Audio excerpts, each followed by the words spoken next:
కేటీఆర్ని విమర్శించేస్తున్నారు, తిట్టేస్తున్నారు, లేకపోతే వెక్కిరిస్తున్నారు, అంతా బాగానే ఉంది. కానీ రేవంత్ కేటీఆర్ ప్రశ్నకైతే అర్థం ఉంది. ఏంటి ఆయన చెప్పుకొచ్చింది? 50,000 కోట్లు, 70,000 కోట్లు, 1,50,000 కోట్లు. ఇది మూసీ నది ప్రక్షాళన ప్రాజెక్టా లేక వేలంపాట అని అడిగారు. గతంలో బీఆర్ఎస్ ప్రభుత్వం ఎక్స్ప్రెస్ వేతో పాటుగా సుందరీకరణ, మూసీ సుందరీకరణని అంచనా వేస్తే 16,000 కోట్లు అనుకున్నాం. ఇప్పుడు ఏకంగా 1,50,000 కోట్ల రూపాయలకి ఎగబాకడం ఏంటి అన్నటువంటిది. ఇరిగేషన్ అన్నటువంటిది అదొక కల్పవృక్షంలా భావిస్తూనే ప్రభుత్వాలు. ఇంతకుముందు ఇదే కాంగ్రెస్ ప్రభుత్వం కాళేశ్వరంకి సంబంధించి 1,00,000 కోట్లు అన్నారు. సరే, కాళేశ్వరం అంటే 1,00,000 కోట్ల రూపాయలతో 1 కోటి ఎకరాలకు నీళ్లు ఉన్నటువంటి ఓ ప్రణాళిక అన్న ఉంది. ఇక్కడ మూసీ నది సుందరీకరణలో ఏముంటుంది? దాంట్లో కాలుష్యం ఎప్పుడూ వస్తూనే ఉంటుంది.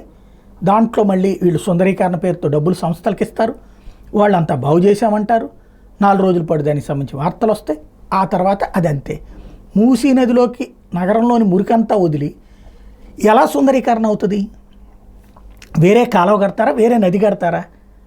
బయట దాన్ని ఫిల్టర్ చేయడం ఇంతకుముందు కూడా పెట్టారు కదా. అయినా కూడా ఆ లోపల ఎట్లా ఉంటుందో మనకు తెలిసిందే కదా. అదే ఇక్కడ కేటీఆర్, ఎందుకంటే ఇంతకుముందు ఆయన కూడా అదే చెప్పుకొచ్చాడు. హుస్సేన్ సాగర్ని బాగు చేస్తాను, హుస్సేన్ సాగర్ని ఏదేది మంచినీటి సరస్సుగా మారుస్తానని చెప్పుకొచ్చాడు కేసీఆర్. ఆయన వల్ల కాలేదు కదా. ఇది కూడా వల్ల అయ్యేది కాదు, జస్ట్ ఉపన్యాసాలకు సంబంధించిన విషయం. బట్ డబ్బులు తినేయచ్చు.